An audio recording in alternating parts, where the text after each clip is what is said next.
চলে এসেছি আপনাদের মাঝে দুপুরে রান্নার ভিডিও নিয়ে। তো আজকে কি কি রান্না করব সেটা আপনাদের সাথে শেয়ার করব। আসসালামু আলাইকুম প্রিয় বন্ধুরা, কেমন আছেন সবাই? আশা করি সবাই ভালো আছেন, আল্লাহর রহমতে আমি অনেক ভালো আছি। তো দেখেন প্রথমে মাছগুলো ভেজে নিচ্ছি। এগুলো হচ্ছে ব্রিকেট মাছ। এই মাছগুলো আমি হলুদ লবণ মরিচের গুঁড়া দিয়ে সুন্দর করে মেখে মাছগুলো আগে ভেজে নেব। তো আজকে আমি দুপুরে কি কি রান্না করলাম সেটা আপনারা দেখবেন। তো দেখেন এখানে আমি কড়াইতে তেল দিয়ে দিলাম, এখানে পেঁয়াজ কুচি দিয়ে দিলাম সামান্য।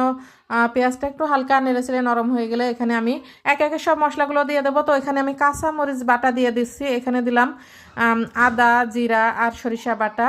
তো আমরা তো এই মশলার তরকারি খাই, আপনারা অনেকেই জানেন। তো আমি কাঁচামরিচ ছাড়া তো তরকারি রান্না করি না। এখানে হলুদের গুঁড়া দিয়েছি, সামান্য পরিমাণ মরিচের গুঁড়া দিয়েছি, কারণ অনেকেই বলে যে কাঁচামরিচের তরকারির কালারটা কেন এমন হয়। তো আমি ভাবলাম কালারটা যাতে একটু লাল হয় তার জন্য আমি একটু সামান্য মরিচের গুঁড়াও দিয়েছি। আমরা অবশ্য কাঁচামরিচের তরকারি খেতে বেশি পছন্দ করি। তো হলুদের গুঁড়া, এখানে ধনিয়ার গুঁড়ার স্বাদ মতো লবণ দিয়ে আমি সুন্দর করে এই যে আলুগুলা দিয়ে দিয়েছি। এখানে আমি শীতের যে সবজি এইটাই রান্না করব মাছ দিয়ে। আলুটা সুন্দর করে কষিয়ে নিয়েছি। এখন ঝোলের পানিটা দিয়ে দিয়েছি, এখন দিয়ে দেবো বেগুন।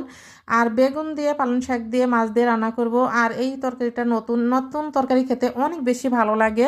শুধু এটা রান্না করব না, ভিডিওটা শেষ পর্যন্ত দেখতে থাকেন। আমি আরও কিছু রান্না করব। তো এখানে আমি কিছু টাটকানি মাছ বলে মাছগুলো ভেজে নিলাম। এখানে আমি ডাঁটা রান্না করব, সবুজ শাকের যে ডাঁটাটা, তো ওই মাছ দিয়ে। আর এখানে যে ডাল বসিয়ে দিয়েছি, এটা আমি হাতে মেখে বসিয়ে দিয়েছি। আর এইটা ডাল ভুনা বলে। তো এই ডাল ভুনাটা এত বেশি ভালো হয়েছিল।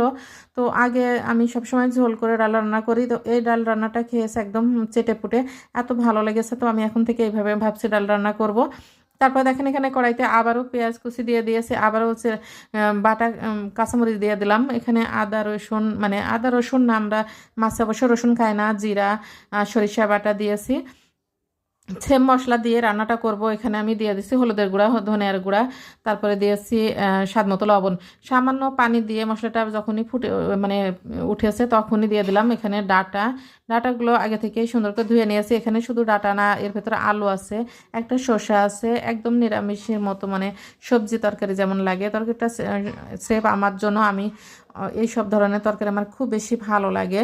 তো দেখেন আমি মাছের তরকারির মধ্যে মাছটা দিয়ে দিয়েছি, দিয়ে খুব সুন্দর করে জাল করে নিয়েছি। তারপরে আমি একটু পরে নামিয়ে নেব। তো দেখেন আমার তরকারিটা প্রায় হয়েই গেছে, এই মাছের তরকারিটা। আর এই তরকারিটা খেতে সত্যি অনেক ভালো হয়েছিল। আর সব থেকে বড় কথা, আমি যে 3টা তরকারি রান্না করেছিলাম দুপুরের জন্য, 3টা তরকারি অনেক বেশি ভালো হয়েছিল। তাছাড়া আমার এই দুপুরে রান্নার সময় অনেক বেশি ব্যস্ত থাকি, অনেকটাই তাড়াহুড়া করে রান্না করা লাগে, যার জন্য অনেকটাই দেখেন কতটা তাড়াতাড়ি করে রান্না করে নামিয়ে নিচ্ছি। তো এদিকে দেখেন আমার এই ডাটা তরকারিটা ফুটে উঠেছে, এখানে ভেজে রাখা মাছগুলো দিয়ে দেবো। আর এই ডাটার ঝোলগুলো একদমই কমিয়ে রাখবো, খুব বেশি ঝোল রাখবো না, বেশি ঝোল রাখলে খুব বেশি ভালো লাগবে না। তো দেখেন এখানে আমার ডাটা তরকারিটাও হয়ে গেছে, আমি সবই নামিয়ে নেবো। সবাই ভালো থাকবেন, সুস্থ থাকবেন, আল্লাহ হাফেজ।